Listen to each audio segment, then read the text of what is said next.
So a black guy, a Mexican guy, and a Chinese guy all walk into a bar. This is the Independence. Racism can kill your career, and in the wrong hands, it can kill a joke. When is it okay to use race in your funny business? We have comedians Sherrod Smith and Jim Norton joining the panel of Independence. So when is it a career killer? When the joke's not funny. I mean, when the racism... Sherrod Small. I'm so sorry. At least I didn't call you Barry Sanders, but I almost did. At least you didn't say the N-word. That would have been inappropriate. No, I think whenever the racism is more than the joke, yeah, then it's not like a good Michael joke. Richards having his meltdown on stage. Michael Richards offended me more as a comic than he did as a black man. Right. It's like, learn how to bomb. You're a comedian. What do you do in that? Okay, but when you feel like you're losing it, what do you do in that moment? What he did was, I mean, first of all, the fact that Americans were so incensed at these sitcom characters, who cares? It's utterly irrelevant, his feelings on race.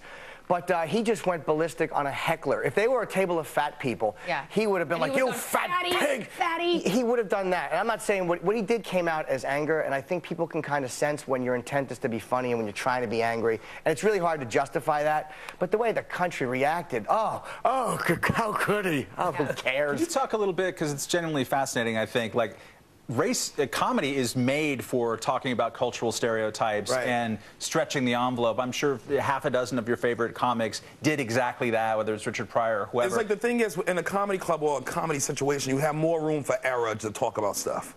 And like on TV and the mainstream, you don't have that room for error. Everybody who ain't gonna say the perfect thing when they talking about things. Well, like, but you still want to get to it. You want to get to the perfect thing. So sometimes you say the wrong thing, and then somebody else say something, then you counteract, and then you get to something. Okay, no, Zach Galifianakis had a really funny joke where he used the N-word, and he's a white person. And I see comics do that all the time. As long as it's a good joke, you can say it. It's a good joke, but he says if he does it in the wrong room, you know, he's gotten run out of. Any joke is like that, though. A religious joke, a joke about Christianity or Christ. But really, I mean, I don't see Christians. I see Christians kind of sitting down, taking it because they're used to the beating. Or but I think, Islam or anything else. Okay. Is that as heavily charged as race, particularly white on black racism? Yeah, the outrage is fake, and you can't respect the morality behind it because it's not true. It's inconsistent. Like, I'll be mad if he says it, but not if it's crap. So you have to address it all as crap. You can't respect it and go, oh God. Like Steve Martin sent out a tweet recently.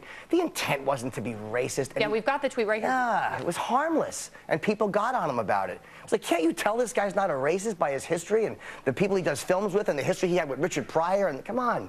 Can you make a joke? Yes. Like the same thing with the Paula Deen thing. It's like the N-word's not the problem. It's the thing, the feeling that you put behind it. It's like if you change the N-word to Steve's, instead of saying N-word, you say there's a bunch of Steves in here. Yeah. Then you're going to ban Steve?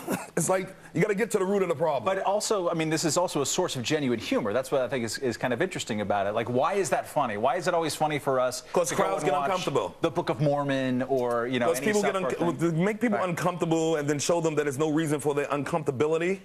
At the end of it, it's like that's a blessing. It's like they're going to show you, it's like it's just a transformation. You get a transformation when you go see like Book of Mormon. You go in there not knowing what to expect, and then you get a point of view that's not yours, but it's entertaining and it's needed. And for some reason, people react to stand-up and the intent being humor. Like, nobody reads a Stephen King book and says, oh, my God, he killed a child. Steve, I'd like an apology. But for some reason, with comedy, they think that their input is like, hey, I didn't go for that. What about Quentin Tarantino? What about Quentin Tarantino getting heat for using the N-word or having his characters... In a book about, or a movie about slavery. Yeah, using the N-word. And he handled it. It wasn't just that, it was Pulp Fiction. And exactly how he should have handled it. He refused to apologize. He said it's ridiculous. He handled it exactly how he should have. He left it alone. He left it alone. That's exactly how he should have had it. You know what? You know, people should be more annoyed at the fact that Jennifer Lawrence beat the girl from 12 Years a Slave for Best Supporting Act. That type of like racism is really weird and subtle. It's not as obvious as just screaming the N-word into a bullhorn. You have any evidence that was racism? What's that? You have any evidence that was racism? No, but it just seems to me that there are. So it's strange. I've seen both films, so yeah, I think it just feels like. Do you think objectively, not the racism? 12 Years a Slave was better than her performance in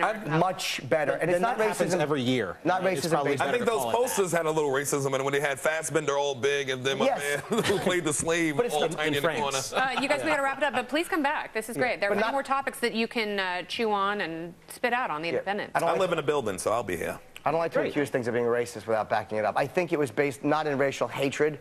Racism is not always racial hatred, and I don't think that was based in hatred. It's just a subtle form of uncomfortability. Yeah. We've just got to substantiate it, is all I'm saying. All right, well, you're not a let's racist. Substantiate and yes, congratulate. So thank you both for coming. We'll see you Thanks again. for having us. Indeed. All right.